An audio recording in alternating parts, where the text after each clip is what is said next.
Major funding for these broadcasts has been provided by grants from the CUNY TV Foundation, Capital One Bank, Genova Burns, Gian Tomasi and Webster, New York Community Bank, the Witkoff Group, M&T Bank, Perfect Building Maintenance, Chase Commercial Term Lending, Greenberg Traurig, LLP, Kilroy Architectural Windows, New York's Window Company.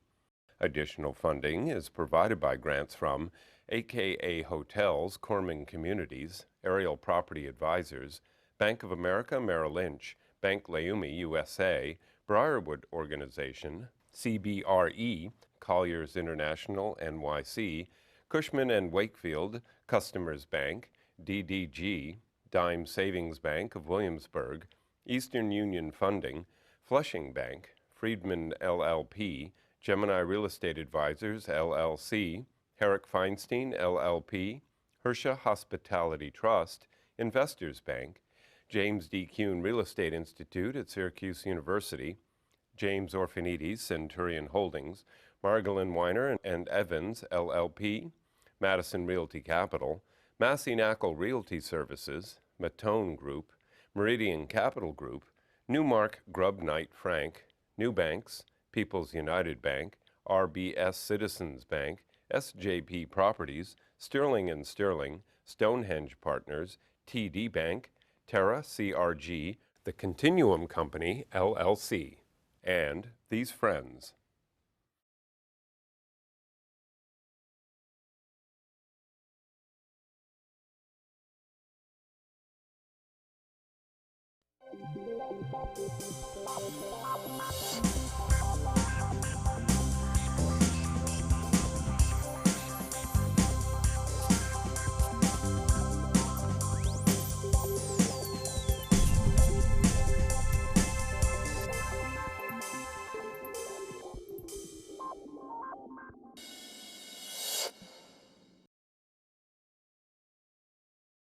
It's right over the river.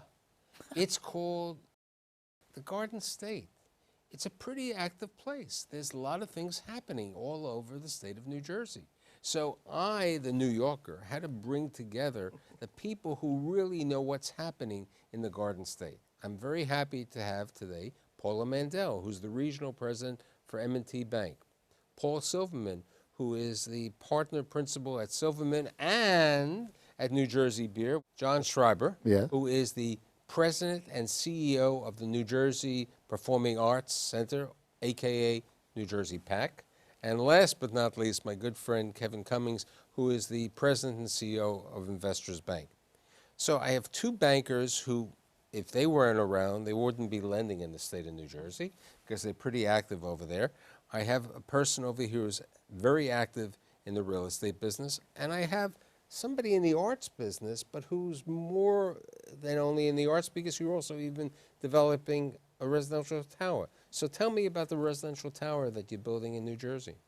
Well, the founders of NJ PAC back in the day, Governor Kane and Ray Chambers and Mark Burson and folk like that, were smart enough to not only buy the land that the Art Center itself was built on, but buy surrounding acreage. So we have 3 developable sites, and one of them is directly across the street from the Art Center in Newark, and I would say to you that probably in the next 6 to 9 months we're going to break ground on a 21-story market rate residential tower, 244 units, and you know, hopefully by early 16 we'll have folk moving in. And you know, this will relate really well to Paul because of his involvement in the state with regard to real estate.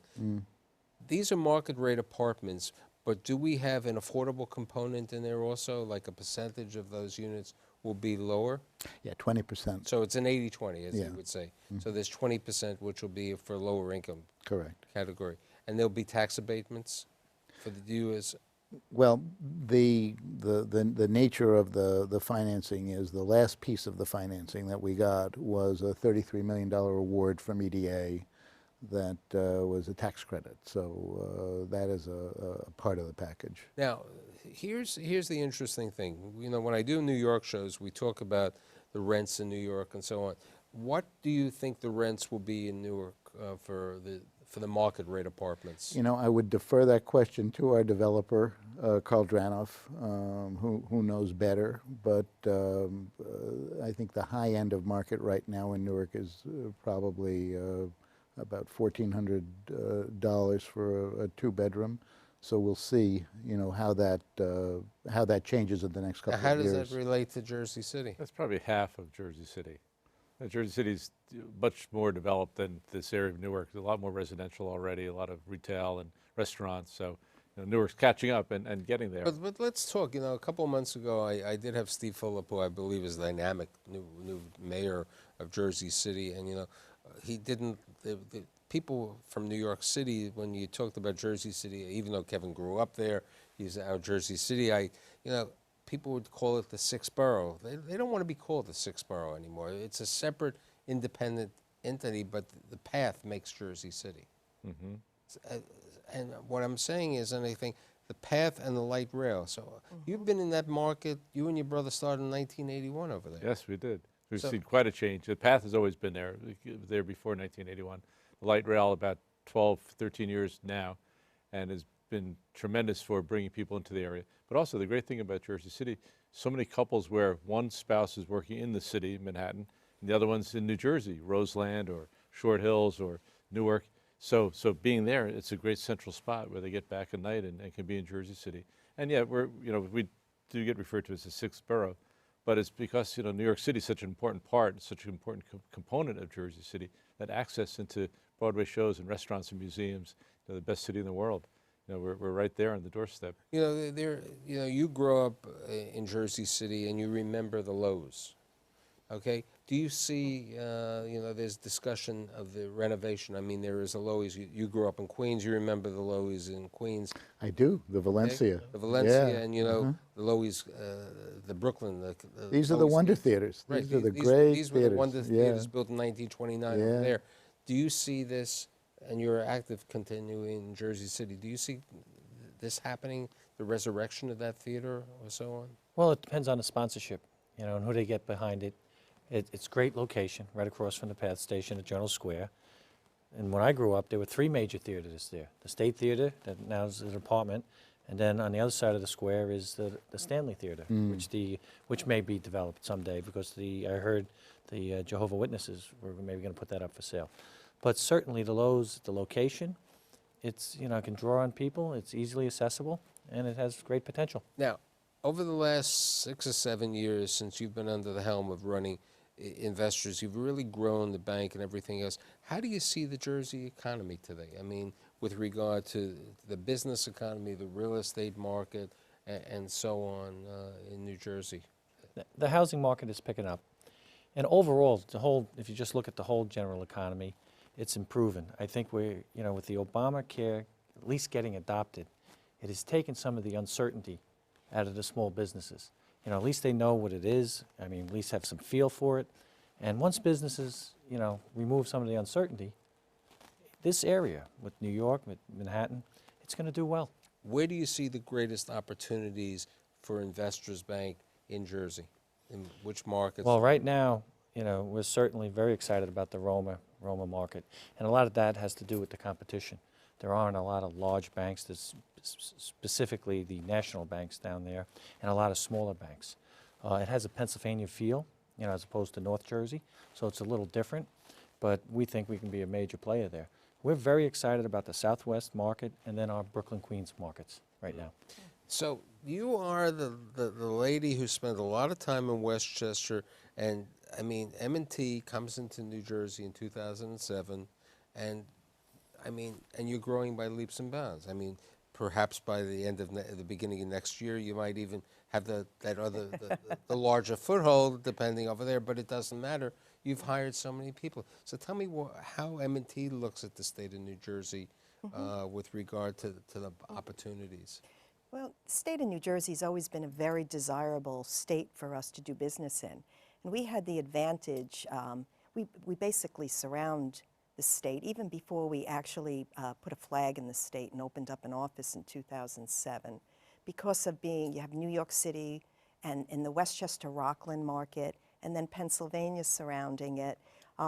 We had been doing business in the state for some time. M&T tends to be an acquisitive bank, and when we realized that we didn't see an acquisition, this goes back a number of years, we decided to open up that office. So since 2007, we've had just tremendous growth. We think that the state of New Jersey, even though it's had its difficulties like many other states, is still a very desirable area. It's got strong C&I business. It's got between small business and companies up to 500 million, close to 30,000 companies across the state. The real estate continues to grow in certain segments, and we have just year over year, we've grown our business. We've doubled the business. We now have about 150 people in the state working for M&T. So for us, we see it coming from many different areas, the small business, real estate, as well as in the C&I, and this is without having any branches. You know, certain people don't know what a branch is because of remote deposit today. The world of banking has changed. You know, even the branch banker. You know, as I always joke, I remember I used to deal with a bank, Bank of Commerce. Oh, sure. Okay, and Bank of Commerce. And there was Lenny the banker. Okay, that's, that doesn't, you may have good branch managers, okay, or whatever they want, or as TD would say, store operators. Okay, it's a different case. So how do you've been involved, you and your brother have been involved since 1981, predominantly in Jersey City. Have you touched your tentacles? I know your father had a trucking business. Okay, in other parts. Well, we did a building in the mid-'80s in Brooklyn. You were allowed? Did you got a passport to come? Of course. Yeah, we had a passport every day. We drive through the tunnels and get to Brooklyn, an old mill building in Brooklyn. Did a project in Weehawken, some work in North Bergen and Kearney. So we've been throughout Hudson County. The one dabble in New York was fun, but we see such opportunity in Jersey City, and so much potential there. We could work there for 100 more years. One of the big businesses in New Jersey is healthcare. Okay, and you've been involved, and you've been involved. I know I ran that for a long time, and I was involved as a consultant going back in the, I don't even want to say when, but in the 70s, working at One Garrett Mountain and helping them create the first medical lending team that they ever had. So medical has been a big business. You've taken buildings which were hospitals and converted them, right? Yes, the old St. Francis Hospital. Years ago, the hospital president called my brother and me in for a secret meeting. He closed the door and he said, "The hospital's not for sale, but if it ever would be, how much would you pay for these buildings?" And we told him, they could build 300 homes here and probably worth $10 million. He fell out of his chair. And they closed the hospital within a year, and we ended up buying the properties and opened up our first phase. It's a 3-phase project. M&T has been a supporter there in that project. And we opened up 124 condominiums there, sold out. Fully rented retail stores downstairs, 14 new retail stores, big Montessori school with 280 kids. So transformed a defunct neighborhood with an out-of-business hospital. Now, as opposed to that section, what about, because I'm not that familiar, how do you compare that neighborhood to where George Philopoulos originally started with the Jersey City Medical Center? Yes, George is up on a hill and more than a stone's throw away from the PATH train in downtown Jersey City. It's a little bit different. Plus, also, he's got high-rise buildings up there in the old medical center.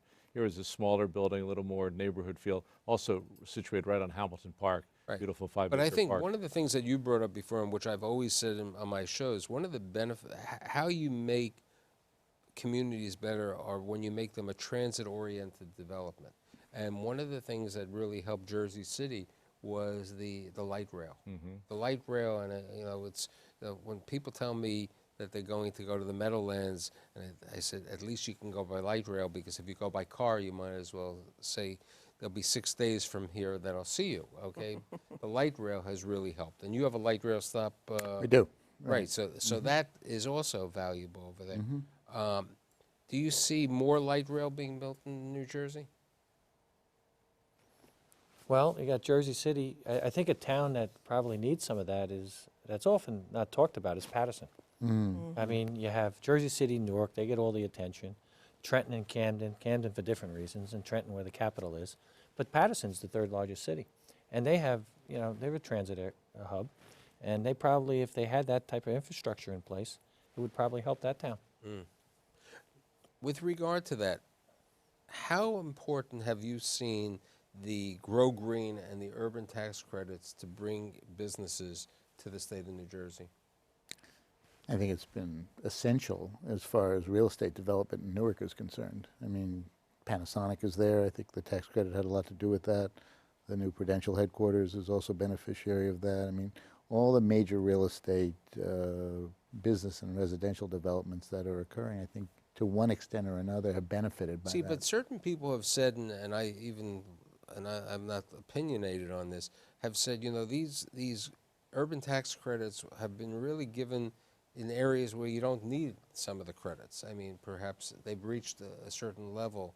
Jersey City, Journal Square received a big transit tax credit there, and they needed it. Nothing new has been built in Journal Square for years. Right. So to get the Kushners to build there, they got a big tax credit. Downtown Jersey City, where we are, the city is now reducing the abatements and limiting it to a 10-year tax abatement, which is what we just got with our recent project by City Hall. And years ago, you could get 20 or 30-year abatement, but they realized that downtown Jersey City is doing well already. So here's a question. Manufacturing. How do you get into the beer business? How, you know, I mean, and did any of these banks finance it? Well, Investors Bank is our banker. Okay. So he's our beer banker as well as real estate, too. Right. And a customer. Okay. So I mean, And we sponsored the Oktoberfest party at Investors Bank. do we see manufacturing growing in New Jersey?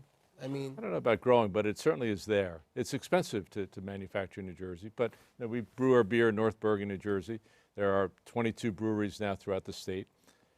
Magnets.com manufactures their magnets in Jersey City. I mean, there is manufacturing going on.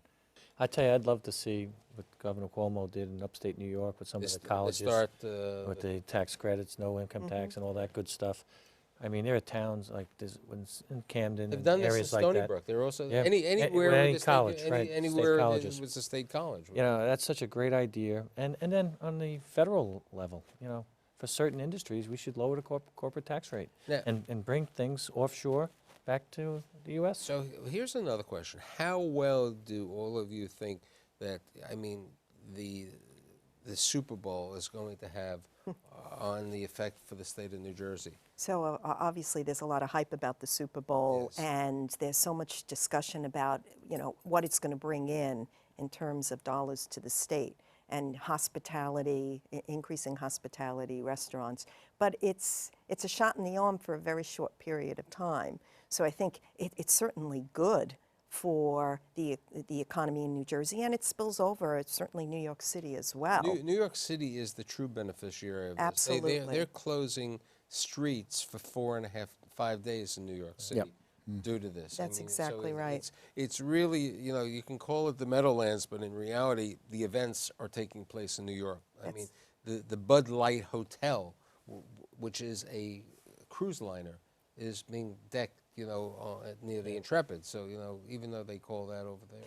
Well, also, if you want to try and fly in, if you happen to have the luxury of owning a plane or wanting to lease a plane, if you don't have reservations to get into any of the airports like Teterboro, you're not going to be able to get in because it's being reserved for people coming in for the Paul and I are renting our homes in Montclair for the week. We're renting, that's yeah, exactly No, right. the Airbnb. How is retail doing in New Jersey? You know, my a number of years ago when I used to do a lot of Jersey shows, you know, and I had Mitch Hirsch on the show and Manny Stern on the show once, and I said, talk about the office market, and they commented to me, there's no office market, because the only people who really make money in the office market was the broker moving a tenant from one building to another. That was the joke, and hasn't changed. How has the retail environment? I mean, Jersey, you know, has a heavy preponderance of malls and retail centers. How do you see that?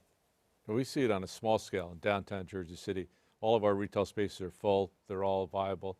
I'd say out of our 30 or 40 of our commercial tenants, maybe one or two have had financial problems and had to close and come up as a new version. But the market is strong there in Jersey City.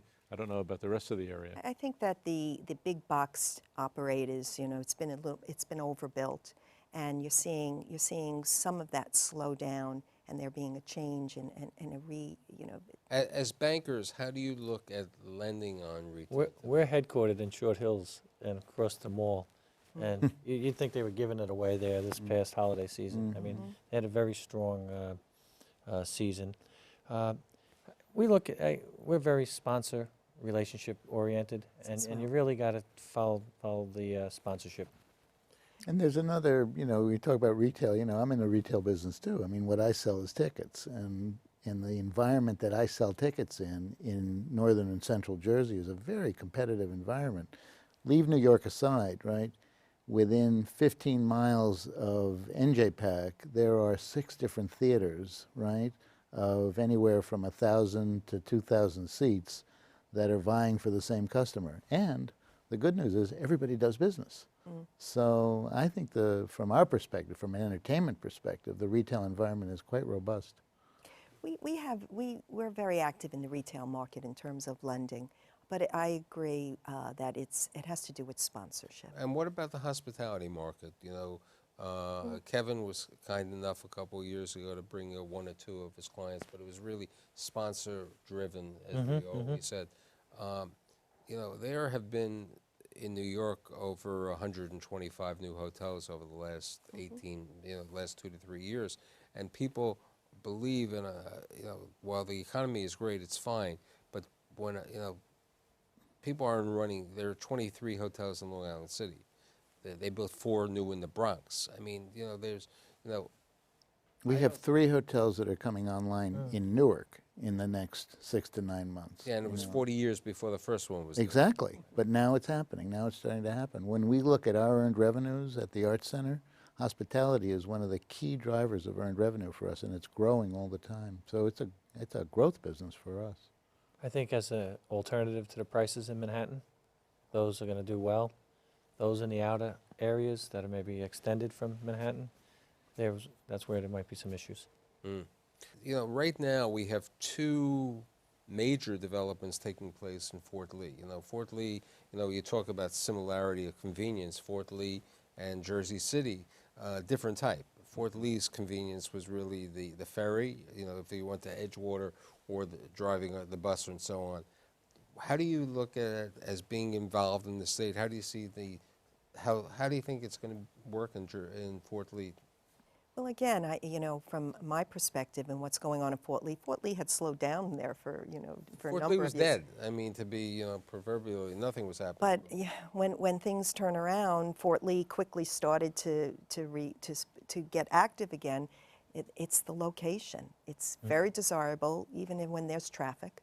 It's still a very desirable location to New York City. This property was vacant for 40 years. I mean, The Helmsley. The Helmsley, the Helmsley estate over there. We were up there looking at it with the prior developer, and the location, you can't beat it. It has a great location. It's just, again, it depends you have to get the right sponsorship. One area that we've always discussed when we talk about New Jersey was the for sale business was a little hurting. Is our for sale, the housing business, the single family home business getting better in Jersey? Actually, I just looked at a statistic on that, and building permits for single family have increased, and it's forecasted that it's going to continue to increase. So we're starting to see the development coming back. One of the big areas about New Jersey, besides the fact that I was talking about healthcare, is the fact that New Jersey has a number of great educational institutions over here. Do you see the dormitory business, as an opportunity for you and you as lenders over there, and even future, education programs with the PAC? In education. Right. Well, we're excited because within, 10 miles of us, there's 50,000 college students between Rutgers and Seton Hall and Kane and like that. Many of these colleges are commuter colleges. Don't forget St. Joe's. Of course, in Jersey City, right? Absolutely. But these are customers for us, and they're also opportunities for us to take our education programs. Every year we hit about 60,000 kids with our arts education program, so it's a way to extend that. We are seeing requests, in fact, we're involved with one now, for on-campus dorms as well as development of housing off campus. So there's growth in the colleges in New Jersey. Yeah, in New Brunswick, the DevCo building. Yeah. We did Yes. it was a $44 million loan that we financed. And that's Right in New Brunswick, the one with the big R on it. right. But Yeah. That's how I call it, okay, Yeah. the big R. That's dormitory. Yeah. Okay. And Beautiful DevCo's building. moving into Newark, too. Yeah. You know, one of the areas of businesses that has left New Jersey, just in general, has been the pharmaceutical business. What has taken place? What has you know, gone in place for this since they've moved out? So actually, there's the pharmaceuticals and the amount of space, the square footage they have. They're huge buildings, but there are actually some pretty good developers that are looking at a couple of these buildings, looking at ways to do improvements to break it up and to use the buildings in it for another purpose. Right, the data centers, the health clubs, and the other. Partial office, partial mall. I mean, there's a lot of interesting ideas being thrown around for some of these for the larger space. So it's being actively looked at. You know, one of the things that Kevin brought up about Cuomo with the tax incentives, and I think what New Jersey has done with the Grow Green and Growth and the urban tax credit is how do you attract people to move into the community? I mean, you know, it's so close to the city. You know, all this situation over here. How do you get more people to move to Jersey? That's exactly what we focus on. Our company tagline is building neighborhoods, and it's a matter of restaurants and bars and stores and culture and parks and recreation and quality of life and safe living. So all that, good schools, you know, it's such a broad range of things that we do to help people want to live there. So we work hard on that. You know, someone a couple of years ago, I did this show when I was on PBS.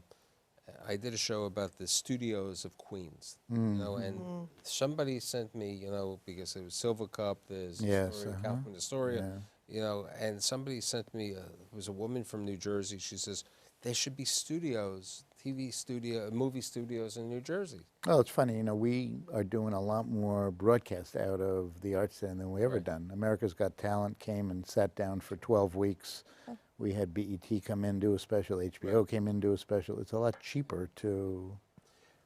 Can't talk about Jersey in 20 minutes, 26 minutes. So I promise that during the new season, I will invite all of you back. And I'd like to thank Paula Mandell, Paul Silverman, John Schreiber, and Kevin Cummings, and I'll see you next week.